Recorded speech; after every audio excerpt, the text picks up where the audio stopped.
மாண்புமிகு நீதிபதி அவர்களே, சொல்லுங்க ஐயா. இன்றைய சூழலில் மன அழுத்தம் அதிகரிக்கிற இடம் வீட்டுச் சூழல்தான் என்பதற்காகத்தான் எவ்வளவு பெருங்கூட்டம் இந்த அரங்கத்தில் வெளி உலகத்திற்கு வருகின்றிருக்கிறார்கள். வீடு விரட்டி விட்டுருச்சு. உண்மை.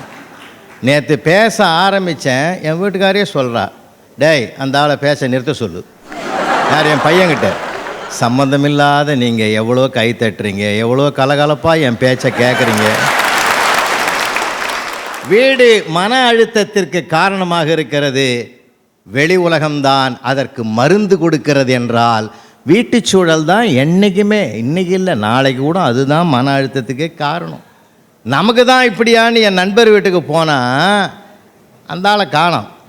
உள்ளே போய் அம்மா எங்கம்மா அவருன்னு கேட்டேன். மௌனமாக இருந்தது. சரின்னு திரும்பி வந்து வாசலில் பார்த்தா எப்பயுமே ரெகுலராக நாய் ஒன்று கட்டி வச்சுருப்பாங்க, அதையும் காணோம். இன்னமா நாயை கூட காணான்னு, ரெண்டும் வெளியே போய்க்குதுன்னு.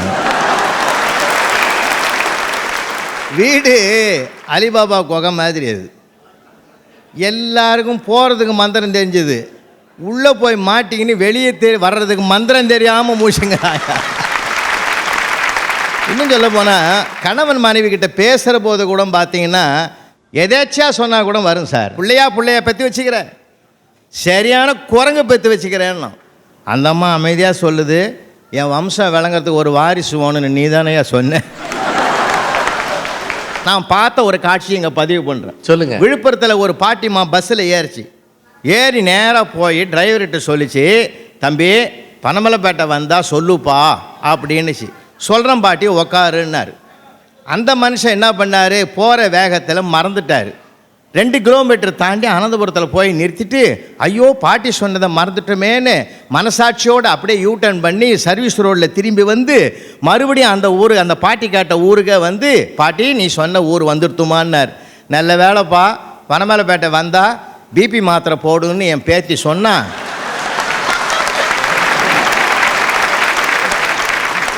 இது பக்கத்து ஊரில் போட்டால் தான் என்ன, இப்போ அவருக்கு பிபி ஏறி இருக்கு. அதேதான்.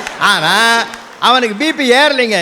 இதை நினச்சி ஒரு மாதமாக என்கிட்ட சொல்லி இந்த நிகழ்வில் பகிர்ந்து கொள்ளுகிற அழகு இருக்கிறது. இது தாங்க வெளியில் நடக்கிற நிகழ்ச்சிகள்லாம் மகிழ்ச்சிக்குரியதாக இருக்கும். காரணம் என்ன தெரியுமா, அங்கே தாக்குதல் நோக்கம் இல்லை. இங்கே அப்படி கிடையாதுங்க. எப்போ எதை பேசினாலும் தாக்குதல் தான். உலகம் பூரா தேடினாலும் என்ன மாதிரி ஒருத்தி உனக்கு மனைவியாக கிடைக்க மாட்டாயான்னு அந்த அம்மா ஆரம்பிக்குது. இவன் சொல்கிறான், பைத்தியமாடி நான் மறுபடியும் ஒன்றை மாதிரியே தேடுறதுக்கு. இப்போ அந்த அம்மாவும் மன அழுத்தம் வருமா வராதாங்க? எந்த சூழ்நிலையிலும் பாருங்களேன். இன்னும் சொல்ல போனால் அன்னையோட 2 பேர் பேசிக்கிறான், உங்கள் ஒய்ஃப் ரொம்ப நல்லவங்களாமே, கொடுத்து வச்சுவையா நீ, அதிகாலையிலேயே எழுந்ததுமே பெட் காப்பி கொடுப்பாங்களாமே. அட வாய மூடுறா, அரை தூக்கத்தில் குடித்தாதான் அது உண்டு, தெளிவாக இருந்தால் அதை குடிக்க முடியாதுன்னா. ஒன்றுங்க, டூர் போகிறோமே எதுக்கு போகிறோம்?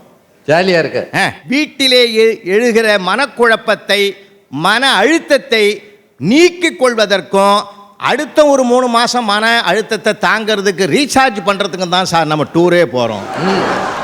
அன்றைக்கி ஒருத்தன் கவிதை நடையிலே சொன்னான், ஷாப்பிங் போன ஒய்ஃபும் சர்வீஸுக்கு போன பைக்கும் 2 நாளுக்கு நம்ம கண்ட்ரோலில் வராதுறான்னா. அதனால் இன்றைக்கி எல்லாமே குடும்பத்தை ஏன் நடத்துகிறான் தெரியுமா, ஏதோ ஒரு வெளியில் நம்ம கௌரவமாக இருக்கிறதா நினச்சிக்கிட்டோன்ற ஒரு அக்கறையில் தான் நடத்துகிறான்.